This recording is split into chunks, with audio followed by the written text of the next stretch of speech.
बिस्मिल्लाहिर्रहमानिर्रहीम। अस्सलाम वालेकुम डियर स्टूडेंट्स, मैं हूं आपका फ़िज़िक्स टीचर हमज़ा अख्तर और आप देख रहे हैं हमारा यूट्यूब चैनल लर्निंग हाउस। आज हम चैप्टर 11 की वर्कड एग्जाम्पल सॉल्व करेंगे। चलते हैं अपनी पहली वर्कड एग्जाम्पल की तरफ।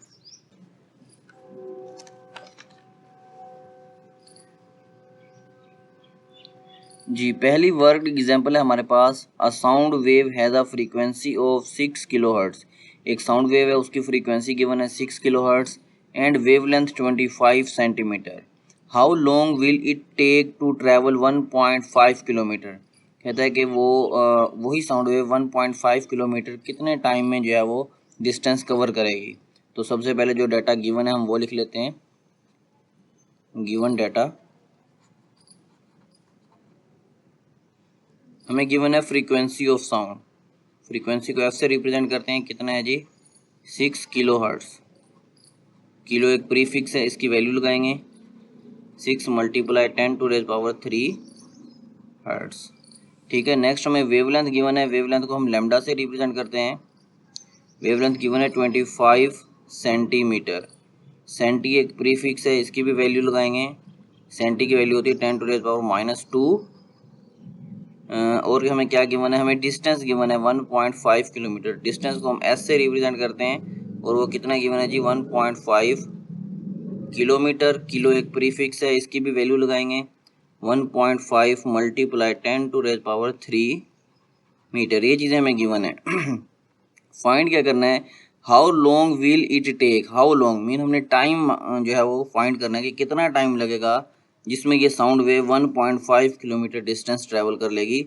वो टाइम हमने जो है वो कैलकुलेट करना है। ठीक है, बहुत ही आसान न्यूमेरिकल है। चलते हैं इसके सोल्यूशन की तरफ। सोल्यूशन में हम सबसे पहले फार्मूला लगाएंगे। वी नो दैट जो हमारे पास डिस्टेंस का और टाइम का रिलेशन है आपस में, वो है S is equal to V T. हमने यहाँ से टी मालूम करना है। जैसे टी फाइंड करेंगे ये फार्मूला जाएगा T is equal to S over V. अब एस की वैल्यू हमारे पास है लेकिन वी की वैल्यू हमारे पास नहीं है। तो वी की वैल्यू हमें एफ और लैम्डा गिवन है, तो हम इजीली यहाँ से वी की वैल्यू फाइंड कर सकते हैं। तो पहले वी की वैल्यू निकाल लेते हैं। हम कहते हैं चूंकि जो हमारे पास वी होता है, वी बराबर होता है V is equal to F lambda. ठीक है, एफ की वैल्यू पुट करें। एफ की वैल्यू है 6 मल्टीप्लाई 10⁻³ और इसके साथ लैम्डा की वैल्यू भी हमें गिवन है, कितनी है जी वो 25 मल्टीप्लाई 10⁻²। इन दोनों को आपस में मल्टीप्लाई करते हैं कैलकुलेटर के ऊपर। तो जैसे ही हमने मल्टीप्लाई किया तो हमारे पास आंसर आ गया 1.5 मल्टीप्लाई 10⁻³ और जो हमारे पास ये वेलोसिटी है तो इसका यूनिट होगा मीटर पर सेकेंड। ठीक है, ये हमने v की वैल्यू फाइंड आउट कर ली। ठीक है, यही v की वैल्यू हम यहाँ पे पुट करेंगे। s की वैल्यू हमें गिवन है 1.5 मल्टीप्लाई 10⁻³ और v की वैल्यू भी सेम है 1.5 मल्टीप्लाई 10⁻³। इन दोनों को जब हम कट करेंगे तो हमारे पास आंसर आ जाएगा 1।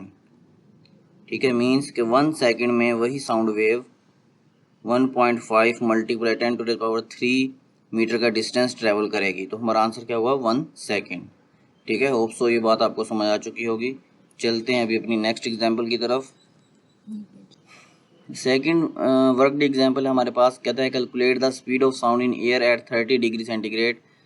30 डिग्री सेंटीग्रेड पे स्पीड ऑफ साउंड कैलकुलेट करें। Given that speed of sound at 0 degree centigrade is 331 metre पर सेकेंड, जबकि हमें 0 डिग्री सेंटीग्रेड पे स्पीड ऑफ साउंड गिवन है। तो सबसे पहले जो डाटा गिवन है हम वो लिख लेते हैं। गिवन डाटा हमें गिवन है speed of sound, speed of sound और वो गिवन है कितने पे, at 0 degree centigrade. 0 degree centigrade पे स्पीड ऑफ साउंड हमें गिवन है और वो है 331 मीटर पर सेकेंड। हमने क्या कैलकुलेट करना है, हमने स्पीड ऑफ साउंड कैलकुलेट करनी है 30 डिग्री सेंटीग्रेड पे। हम लिख लेते हैं जी speed of sound, speed of sound at 30 degree centigrade. ये चीज़ हमने कैलकुलेट करनी है। आपको पता है जो टेम्परेचर का एसआई यूनिट है वो केल्विन है, तो हम इस डिग्री सेंटीग्रेड को पहले केल्विन में कन्वर्ट कर लेते हैं। हम जानते हैं कि जो kelvin two degree centigrade conversion है या डिग्री सेंटीग्रेड से जो हम केल्विन में कन्वर्जन करते हैं वो होती है K is equal two degree centigrade plus 270 3। अब डिग्री सेंटीग्रेड की यहाँ पे वैल्यू पुट करें, कितना है जी 30 प्लस 273, इन दोनों को प्लस किया तो हमारे पास आंसर आ जाएगा 300 केल्विन। ठीक है, ये हमने टेम्परेचर जो है वो निकाल लिया डिग्री सेंटीग्रेड से केल्विन में। अब हम फार्मूला लगाते हैं और इसको सॉल्व करते हैं। इसका सोल्यूशन यहाँ पे लिखते हैं। वी नो दैट, हम जानते हैं जो स्पीड ऑफ साउंड का फार्मूला है वो हमारे पास होता है v is equal to 331 multiply under root T over 273 kelvin. ठीक है, ये हमारे पास फार्मूला है। इसमें हम पुटिंग कर देते हैं 331 मल्टीप्लाई टी से हमारा यहाँ पे टेम्परेचर कितना है जी 300, और नीचे आ जाएगा जी 273, ये भी केल्विन में है, ये भी केल्विन में है। अब हम इसे सॉल्व कर लेते हैं कैलकुलेटर पे। 300 को 273 पे जो है वो हम डिवाइड करते हैं और फिर उसकी स्क्वायर रूट लेते हैं, तो देखते हैं हमारे पास क्या आंसर आता है। ये जैसे ही हमने डिवाइड किया 300 को 273 पे और उसकी स्क्वायर रूट ली तो हमारे पास आंसर आ चुका है, वो हम यहाँ पे लिखते हैं। वो आंसर है 1.05352। ठीक है, ये हमारे पास आंसर आ गया है। अब हम इन दोनों वैल्यूज़ को आपस में मल्टीप्लाई करते हैं। जैसे हम इनको मल्टीप्लाई करेंगे तो हमारे पास आंसर आ जाएगा 348.7। 348.7 ये हमारे पास स्पीड है, तो ये निकलेगी मीटर पर सेकंड में। ठीक है, ये हमने स्पीड ऑफ साउंड कैलकुलेट कर ली कितने पे 30 डिग्री सेंटीग्रेड पे। हमें speed of sound 0 degree centigrade पे गिवन थी, कितनी है जी 331 मीटर पर सेकंड, और हमने जो है वो स्पीड ऑफ साउंड कैलकुलेट करनी है 30 डिग्री सेंटीग्रेड पे, वो हमने ये निकाल ली।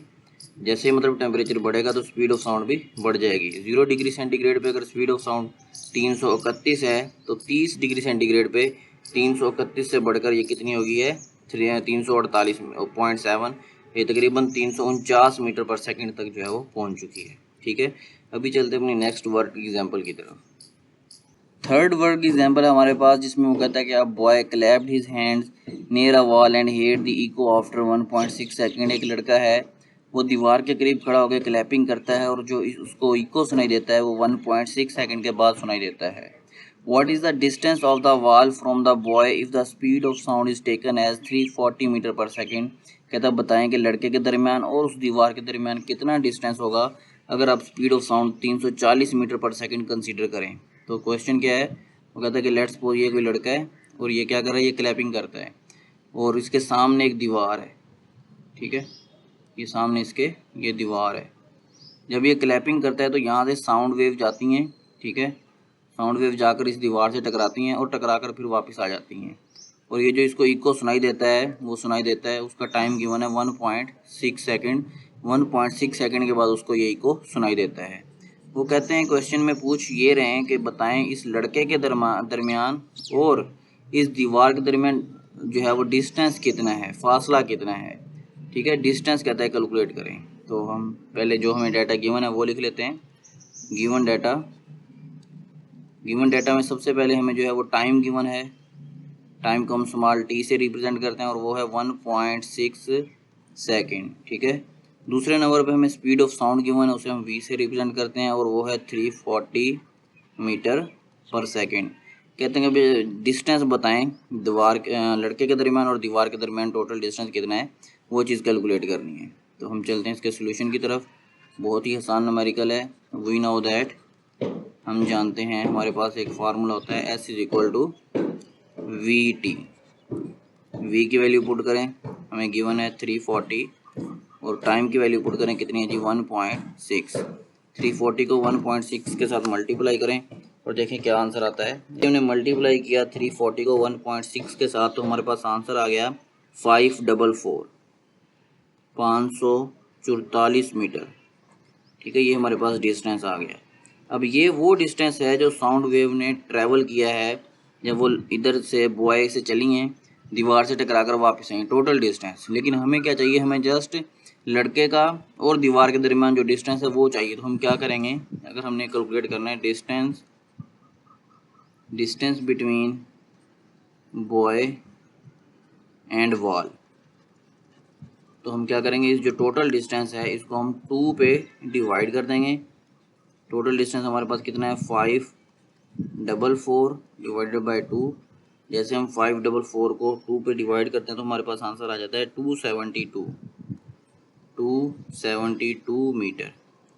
ठीक है, ये हमारा आंसर हुआ। मीन्स के लड़के के दरमियान और दीवार के दरमियान जो डिस्टेंस होगा वो होगा 272 मीटर। होप सो आपको ये बात समझ आ चुकी होगी। अगर आपने अभी तक हमारा चैनल सब्सक्राइब नहीं किया तो इसे सब्सक्राइब करें, लाइक करें, शेयर करें ताकि आने वाली हर वीडियो आप तक पहुंचती रहे। Thanks for watching.